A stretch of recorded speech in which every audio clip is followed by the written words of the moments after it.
नमस्कार, स्वागत है आपका कल की तैयारी में। मैं हूं आपके साथ प्रशांत पांडे। जो दर्शक हमारे साथ अभी जुड़े हैं उनकी जानकारी के लिए बता दूं कि ये शो आप दर्शकों का शो है, आप आम निवेशकों का शो है, क्योंकि एक बहुत बड़ा हिस्सा आपके उन सवालों का हम इसमें शामिल करते हैं जो आप हमें अलग अलग प्लेटफॉर्म के जरिए हम तक पहुंचाते हैं। अब इन सवालों को आपको पहुंचाना कैसे है, सबसे पहले वो तरीका जान लीजिए। आपको करना कुछ नहीं है, आपको स्क्रीन पर फ्लैश हो रहे इस व्हाट्सएप नंबर पर अपने सवाल हम तक पहुंचाने हैं।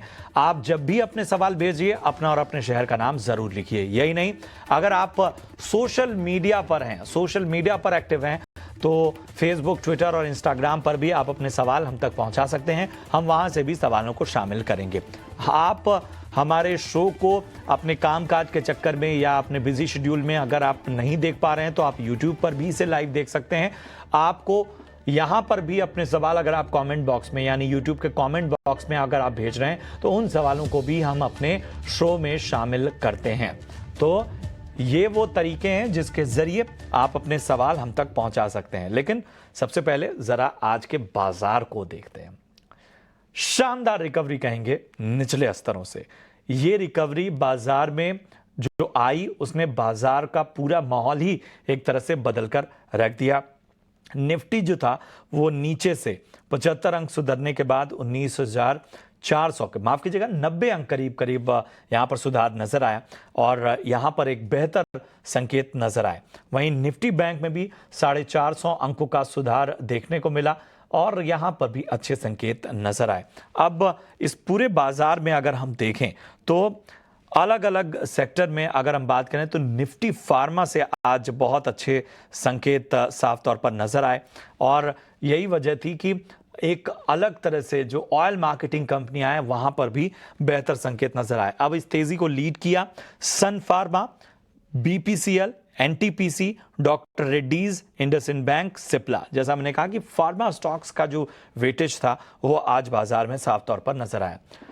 एडवांस डिक्लाइन रेशियो 1198 स्टॉक ऐसे थे जो कि हरे निशान में कारोबार आज उन्होंने किया। 156 शेयर्स ऐसे थे जहां पर दबाव नजर आया। दबाव हीरो मोटो, बजाज फिनांस, जेएसडब्ल्यू स्टील, इसके अलावा कोल इंडिया, इन सब स्टॉक पर प्रेशर नजर आया। अब बाजार की इन सारी चीजों को तो हमने आपके सामने रखा, बाजार पे एक नजरिया ले लेते हैं। आज हमारे साथ राहुल घोष मौजूद हैं। राहुल जी, बहुत बहुत स्वागत आपका ईटी नाउ स्वदेश में। बाजार में शानदार रिकवरी निचले स्तरों से आज नजर आई। आपका व्यू क्या बनता है?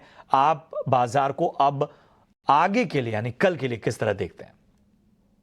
तो कल के लिए पहले तो नमस्कार और गुड आफ्टरनून। कल के लिए मैं बैंक निफ्टी के लिए थोड़ा ज्यादा पॉजिटिव हूँ रादर देन निफ्टी। निफ्टी मैंने जैसे पिछले हफ्ते भी आपके शो में कहा था कि एक ब्रॉड बेस साइडवेज ट्रेंड में है, जहां पे 18,600 से 800 पे बाइंग शुरू होगा और 19,500 से 800 पे थोड़ा साइडवेज मूव आ जाएगा और थोड़ा सेलिंग प्रेशर देखने को मिलेगा। मैं दर्शक को ये कहना चाहूंगा कि एक और 100-150 पॉइंट रैली में एक्सपेक्ट कर सकते हैं, इस हफ्ते में ही एक्सपेक्ट कर सकते हैं। बट वंस 19,500 या 550 क्रॉस कर जाता है तो वेट कीजिएगा, वेट एंड वॉच मोड में रहिएगा जब तक 19,800 क्रॉस नहीं हो जाता है। तो आई रिपीट, 19,500 या 550 जब आपका टारगेट आ जाए, एक और 100-150 पॉइंट निफ्टी में वेट कीजिएगा और 19,800 के बाद फिर से लॉन्ग को इनिशिएट कीजिएगा।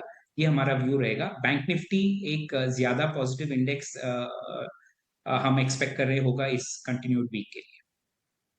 ये नजरिया निफ्टी और बैंक निफ्टी पे राहुल जी की तरफ से आता हुआ। और इस बीच हमारे साथ एक और खास मेहमान आशीष कपूर साहब इन्वेस्ट शॉपी इंडिया से जुड़ चुके हैं। आशीष जी, बहुत बहुत स्वागत आपका ईटी नाउ स्वदेश में। चलिए सवालों का सिलसिला शुरू करते हैं। विवेक हैं दिल्ली से और यूट्यूब के जरिए इन्होंने अपना सवाल हम तक पहुंचाया है। सिरमा एसजीएस के इनके पास 2000 शेयर हैं और 522 रुपए के भाव पे इन्होंने लिया है। पहले तो इन्हें बधाई देनी होगी क्योंकि अच्छे लेवल पे एंट्री की, क्वांटिटी अच्छी है तो मुनाफा अच्छा खासा इनको यहां पर होता हुआ। चलिए इस पर एक नजरिया लेते हैं। आशीष जी बताइए, सिरमा एसजीएस क्या करना चाहिए? नहीं, सिरमा एसजीएस मैंने ट्रैक नहीं किया हुआ तो इसके बारे में मैं कमेंट नहीं कर पाऊंगा। राहुल, आप बता सकते हैं सिरमा एसजीएस में आपका नजरिया क्या बनता है? तो शॉर्ट टर्म के लिए मैंने एक्चुअली नहीं सुना कि एग्जैक्टली उनका एंट्री प्राइस क्या था, पर शॉर्ट टर्म के लिए एक बाउंस स्टॉक दे सकता है, चार्ट्स पे ये सजेस्ट कर रहा है। मैं बता दूं कि एटलीस्ट 560 526 पे प्राइस चल रहा है, 560 तक एक्सपेक्ट कर सकते हैं ये बाउंस। 555 क्षमा करें, 555 से 560 ये बाउंस स्टॉक को लेके जा सकता है। तब अराउंड दैट प्राइस हमें फिर से असरटेन करना पड़ेगा कि ट्रेंड क्या करेगा। अभी फिलहाल चार्ट में सिर्फ इतना ही दिख रहा है कि 31 पॉइंट का बाउंस आ सकता है। ठीक है, तो 555 से 560 ये लक्ष्य आने वाले वक्त में शॉर्ट टर्म में हासिल हो सकते हैं, ये नजरिया बनता हुआ राहुल जी का। बढ़ते हैं आगे। अरुण खन्ना है पंजाब से और इनका सवाल बीएसई लिमिटेड पे है। 25 शेयर इन्होंने बीएसई के लिए हुए हैं 819 के भाव पे, और गजब के लेवल पे एंट्री इनकी हुई है और मुनाफा भी इनको अच्छा होता है, हालांकि स्टॉक्स की संख्या कम है यहाँ पे। चलिए इस पर एक नजरिया लेते हैं। आशीष जी, बीएसई लिमिटेड क्या करना चाहिए? बीएसई लिमिटेड डेफिनेटली होल्ड करना चाहिए। बहुत ही अच्छा अभी स्टॉक है, डिस्पाइट जो रन अप हुआ है उसके बावजूद। मेरे हिसाब से फाइनेंशियलाइजेशन ऑफ सेविंग्स है जो वो अभी बहुत लंबा थीम है जो इंडिया में चलना है, और उसमें सीडीएसएल और बीएसई दो सबसे अच्छे स्टॉक्स हैं जो ये कैप्चर करते हैं। और मेरे मुताबिक बीएसई का अभी भी डिस्पाइट रन अप वैल्यूएशन इतना महंगा नहीं है, specially when you compare to जो अनलिस्टेड प्राइस पे एनएसई ट्रेड हो रहा है। तो इससे मेरे मुताबिक यहाँ पे बहुत स्कोप है, और बीएसई इटसेल्फ इज इम्प्रूविंग, मतलब काफी इनकी नए इनिशिएटिव्स आ रहे हैं जिससे कि इनके थोड़ा वॉल्यूम और पार्टिसिपेशन इंक्रीज हो रहा है इन्वेस्टर्स का। तो बीएसई में मैं बहुत बुलिश हूँ, मेरे मुताबिक होल्ड करके लेना चाहिए। अभी बहुत इसमें दम कम का बाकी है, तो इसमें डेफिनेटली होल्ड करके रखें, और अगर कभी नीचे के स्थानों पे आता है मार्केट वीकनेस के कारण तो आप खरीदारी भी कर सकते हैं। तो ये एक बेहतर नजरिया बीएसई लिमिटेड पे मिलता हुआ होल्ड करने की आपको सलाह। बढ़ते आगे। अनुज गुप्ता हैं जयपुर राजस्थान से और इनका सवाल एचबीएल पावर सिस्टम पे है। 500 शेयर 290 के करीब इन्होंने खरीदारी की है। फिलहाल स्टॉक जो है 309 पे कारोबार करता हुआ, यहाँ पे इनको मुनाफा होता हुआ। आगे का नजरिया लेते हैं Rahul ji, HBL power system क्या करना चाहिए? पूरे पावर सेक्टर पे मैं बता दूं कि हम लोग बुलिश हैं। एचबीएल पावर पर से आप बात करें तो एक कप एंड हैंडल जो एक पॉपुलर टेक्निकल पैटर्न माना जाता है वीकली चार्ट पे, उससे ब्रेकआउट हुआ है। बट दुविधा की बात यह है कि जो ब्रेकआउट के बाद सस्टेन नहीं हुआ है, और आप नोटिस करेंगे कि दोनों डेली और वीकली चार्ट पे कैंडल जो है इनसाइड कैंडल बनाया है और बोलिंजर बैंड के नीचे क्लोज हुआ है। तो अभी फिलहाल इस स्टॉक में बाउंस या अपवर्ड साइड में मोमेंटम आने के लिए 298 के आसपास स्टॉक को आना चाहिए। बट अगर दर्शक का एक थोड़ा शॉर्ट टू मीडियम टर्म 1 महीने या 3 महीने का नजरिया है तो जनरली पावर सेक्टर अच्छा लग रहा है चार्ट्स पे। तो पावर सेक्टर में नजरिया इस वक्त पॉजिटिव नजर आता हुआ, ये राय आपको मिलती हुई। अजीत हैं मुंबई से और इनके पास फाइजर के 15 शेयर हैं। 4748 के भाव पे इन्होंने यहां पर एंट्री की हुई है, लेकिन इनके भाव से फिलहाल यहां पर दबाव नजर आता हुआ। आशीष जी, फाइजर क्या होगी आपकी सलाह? फाइजर काफी लिक्विड स्टॉक है, बट इन्वेस्टर के लिए तो काफी अच्छा है। मेरे मुताबिक कंपनी का प्रदर्शन भी काफी अच्छा रहा है और ओवर द इयर्स बहुत अच्छा वैल्यू क्रिएट किया है इन्वेस्टर्स के लिए। और एमएनसी स्टॉक है, काफी अच्छी प्रोडक्ट लाइन है, बहुत वेल एस्टैब्लिश्ड है, और मेरे हिसाब से फार्मा वैसे भी बहुत ही अच्छा सेक्युलर इंडस्ट्री है जिसमें ग्रोथ रहता ही रहता है। तो एक रीजनेबल कि बहुत ज्यादा कैपिटल क्रिएट नहीं हो सकता क्योंकि ऑलरेडी काफी वेल प्राइस्ड स्टॉक है, बट अगर आप एक स्टेबल इन्वेस्टमेंट देख रहे हैं तो डेफिनेटली फाइजर एक अच्छा चॉइस है, उसमें आप बने रह सकते हैं। थोड़ा सा आपको इंतजार करना पड़ सकता है क्योंकि काफी ऊपरी स्तरों पर है, लेकिन संकेत अच्छे। प्रवीण है गुजरात से और अदानी टोटल गैस के इन्होंने 400 शेयर लिए हुए हैं। 748 के भाव पे इन्होंने यहां पर एंट्री की है और इनके भाव से काफी नीचे अदानी टोटल गैस। राहुल, विशेष सलाह की आवश्यकता होगी अदानी टोटल गैस पे क्योंकि 748 की खरीद है। अनफॉर्चुनेटली चार्ट्स पे ऐसा कुछ नहीं दिख रहा है कि मैं कह सकूं दर्शक को कि 748 के भाव के आसपास आएगा। जनरली आप नोटिस करेंगे ना, जब इतना बड़ा ड्रॉडाउन हो जाता है तो एक ही स्टॉक का रिकवरी के लिए वेट नहीं करना चाहिए और जो 2-3 स्टॉक मोमेंटम में हैं उन पे शिफ्ट कर देना चाहिए। लाइक अभी फिलहाल आप देखेंगे अदानी में जब तक 600 का प्राइस जो अभी भी 10% के ऊपर है, 600 का प्राइस क्रॉस नहीं करता है, कोई अपसाइड का चांस नहीं लग रहा है फिलहाल चार्ट में। तो अनफॉर्चुनेटली उनका वेटिंग पीरियड बहुत लंबा होने वाला है अगर यही स्टॉक में कंटिन्यू निवेश करके रखें। ठीक है, तो ये आपको एक बेहतर रणनीति और बेहतर सुझाव आता हुआ राहुल जी की तरफ से। अभिजीत दास हैं पश्चिम बंगाल से और इनका सवाल दीपक नाइट्रेट पे है। 100 शेयर इन्होंने लिए हुए हैं दीपक नाइट्रेट के और 300 के भाव पे इन्होंने एंट्री की है। पहले तो इनको बधाई देनी होगी, पेशेंस रखा उन्होंने और अच्छा स्टॉक चूज किया और आज हम देख रहे हैं कि जबरदस्त मुनाफा इनको होता हुआ। राहुल, आपसे ही सवाल होगा दीपक नाइट्राइट पे। 300 की खरीद है, 6 गुना से ज्यादा मुनाफा इनको यहाँ पर इस वक्त होता हुआ। क्या सलाह होगी, क्या मुनाफा बांध लेना चाहिए या अभी भी और बेहतर संकेत आगे के लिए? पहले तो मैं कहूंगा कि थोड़ा सा प्रॉफिट बुकिंग एटलीस्ट 25-30% पोजीशन में प्रॉफिट बुक कर देना चाहिए, ये तो मेरा सलाह होगा। बट ऐसे चार्ट्स पे दीपक नाइट्राइट कोई बहुत बड़ा अप ट्रेंड का शुरुआत होने वाला है ऐसा कुछ नहीं दिखा रहा है। हालांकि अगली करेक्शन होगा तो 2040 या 2050 के आसपास से फिर से बाउंस होने का संभावना ज्यादा है। तो मैं तो सलाह यही दूंगा कि एटलीस्ट 25% बुक कर लेना चाहिए उनको और फिर होल्ड करना चाहिए। और बाकी पोजीशन का भी एक 1800 रुपए का स्टॉप लॉस 1780 के आसपास का स्टॉप लॉस रख के होल्ड कर देना चाहिए लॉन्गर प्ले के लिए। एक अच्छी रणनीति जो है वो राहुल जी ने सुझाई है। चलिए बढ़ते हैं आगे। प्रसेनजीत रॉय हैं चेन्नई से और इनका सवाल M&M फाइनेंस पे है। 110 शेयर M&M फाइनेंस के इन्होंने लिए हैं, 308 के भाव पे इनकी खरीद है। इनके भाव से फिलहाल नीचे ये स्टॉक का। कपूर सर, क्या करना चाहिए?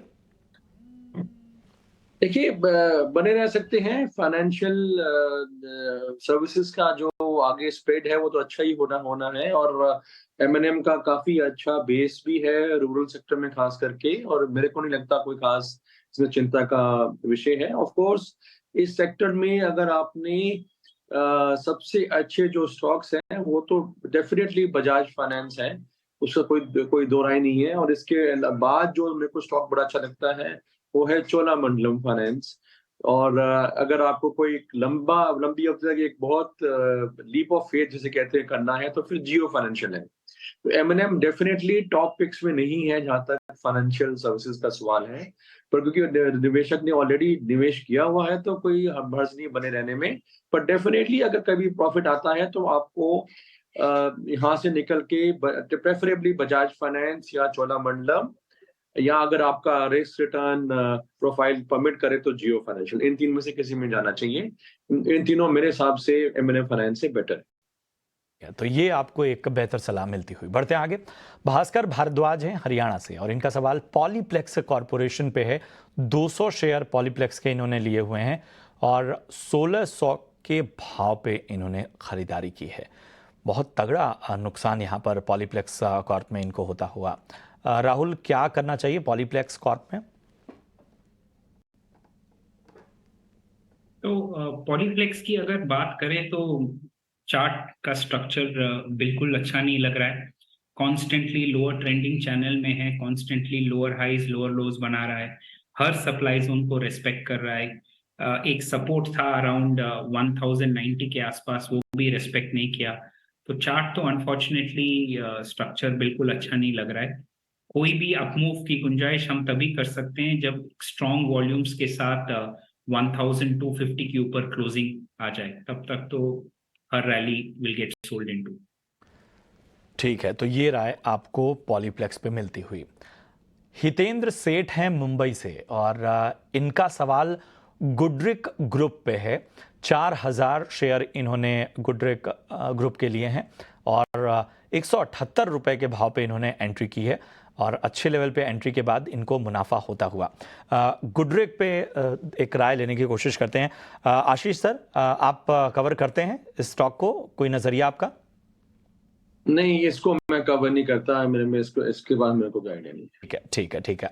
राहुल, आप बताएं, गुडरेक का कोई नजरिया आपका? फिलहाल 201 पर यह स्टॉक ट्रेड करता हुआ 178 रुपए के भाव पे एंट्री हुई है। तो 178 पे पहले तो मैं कंग्रेचुलेशंस करना चाहूंगा, बहुत ही बेहतरीन लेवल था दर्शक का एंटर करने के लिए। मेरे ख्याल से अगर ऑनेस्ट फीडबैक चाहेंगे तो इस स्टॉक से अराउंड 205 के आसपास एग्जिट कर देना चाहिए। फंडामेंटली तो मैं व्यू नहीं दे पाऊंगा, बट बहुत सारे ऐसे काउंटर्स हैं जिनमें मोमेंटम है। आप ऑटो में देख लीजिए, पब्लिक सेक्टर एंट्रीज में देख लीजिए, जहां पे आपका उनका time value of money better मिलेगा। तो मेरा सलाह होगा तो to exit and move his money to another stock. तो कोई स्टॉक इन्हें बता भी दीजिए, अगर यहां से निकले तो कहां इनको निवेश करना चाहिए? मैं आज के आपके शो पे पीएनबी देने वाला था, तो पीएनबी एक स्टॉक है। आईडीएफसी फर्स्ट बैंक पे भी निवेश कर सकते हैं, करंट मार्केट प्राइस पे 83 के आसपास चल रहा है। ओएनजीसी थोड़ा लंबा नजरिया होगा, आज टॉप परफॉर्मर था, वहां पे भी देख सकते हैं। तो बहुत सारे इंटरेस्टिंग थीम्स निकल आ रहे हैं। तो ये है राहुल की राय, जहां पर आपको नजर रखनी है। चलिए बढ़ते हैं आगे। गौरव हैं महाराष्ट्र से और इनका सवाल त्रिवेणी इंजीनियर पे है। 100 शेयर इन्होंने लिए हैं त्रिवेणी इंजीनियरिंग के, 405 के भाव पे इन्होंने स्टॉक में एंट्री की है। फिलहाल इनके भाव से नीचे है स्टॉक का। आशीष जी, त्रिवेणी इंजीनियरिंग क्या करना चाहिए? देखिए, मेरे मुताबिक तो बहुत अच्छा स्टॉक है, तो नीचे भी आया तो कोई दिक्कत नहीं है। और मेरे मुताबिक अगर पैसे हों तो थोड़े और भी एक स्टैगर्ड वे में बाय कर सकते हैं। कंपनी का मेरे मुताबिक फंडामेंटल्स बहुत अच्छा है। शुगर और इथेनॉल की जो स्टोरी है वो अभी बहुत और चलनी है। प्लस कंपनी के पास काफी डाइवर्सिफाइड प्रोडक्ट्स और भी हैं, और एक्सपोजर भी है और इंडस्ट्रीज में। बट इथेनॉल इटसेल्फ का बहुत अच्छा आगे भविष्य दिख रहा है, तो डेफिनेटली हर फॉल में खरीदारी कर सकते हैं। तो यहां पर बने रहने की आपको सलाह। सवालों के सिलसिले को हमको यहीं रोकना होगा और अब चलते हैं अपने खास सेगमेंट की ओर, और यह है वैल्यू इन्वेस्टमेंट पिक का सेगमेंट, यानी वीआईपी सेगमेंट।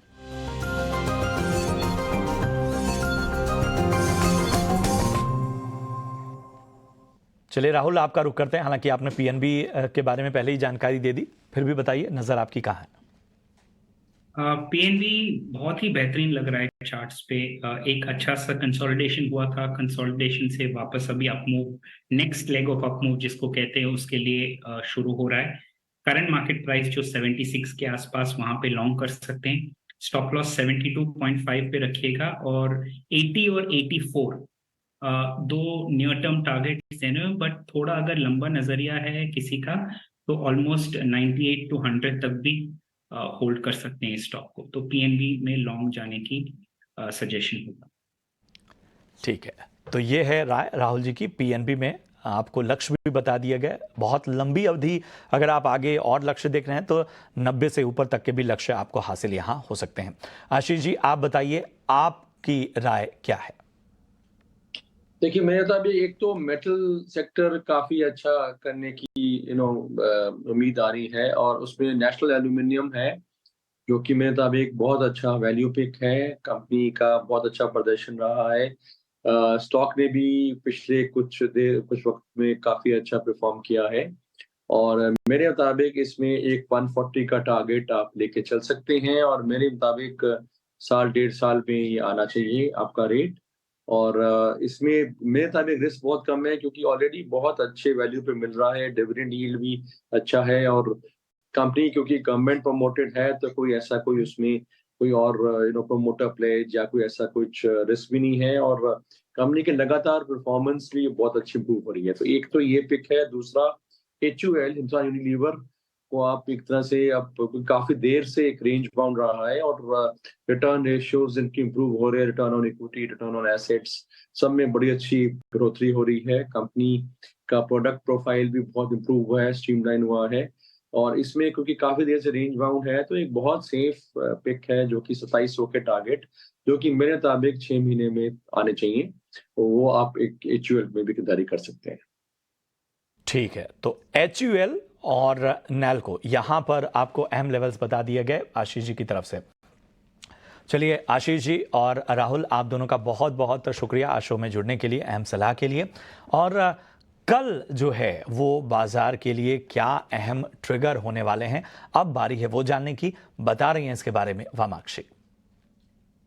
जी बिल्कुल, शुरुआत करते हैं हम कुछ इंपॉर्टेंट इकोनॉमिक क्यूज़ के साथ। तो हमारी नज़र होगी यूएस से आने वाले क्रूड ऑयल इन्वेंट्रीज पर। इसके अलावा ग्लोबल अर्निंग्स के लिहाज से डिज्नी को भी अपने रडार पर रखिएगा। और डोमेस्टिक फ्रंट पर निफ्टी कंपनीज में से कोई नंबर्स नहीं आने वाले, मगर काफ़ी सारे ऐसे दिग्गज नाम हैं जिनके नंबर्स पेश होंगे, जैसे कि Tata power, PFC, Mazagon dock, Lupin, PI industries, united spirits, brigade enterprises, Raymond, Ashoka Buildcon, BHEL, Nazara tech और फीनिक्स मिल्स जैसे भी काउंटर फोकस में रहेंगे उनके अर्निंग्स के बल पर। इसके अलावा कॉर्पोरेट फ्रंट पर अगर हम देखें, यहाँ पर भी काफ़ी एक्शन हो रहा है। जीएनएफसी फोकस में रहेगा क्योंकि कंपनी की बोर्ड की बैठक होने जा रही है बायबैक प्रपोजल को लेकर। इसके अलावा गोदरेज इंडस्ट्रीज़ की भी फंड रेजिंग को लेकर एक बैठक होने जा रही है, जिसके चलते ये स्टॉक हमारे रेडार पर रहेगा। और इसके अलावा भी अगर हम देखें तो जिंदाल वर्ल्ड वाइड, टीटागढ़ डेयर सिस्टम्स भी फोकस में रहेगा क्योंकि बोर्ड की बैठक होगी फंड रेजिंग को लेकर। इसके अलावा प्राइमरी मार्केट्स की अगर हम बात करें, यहाँ पर ऑफ लेट हम देख रहे हैं काफ़ी एक्शन हो रहा है।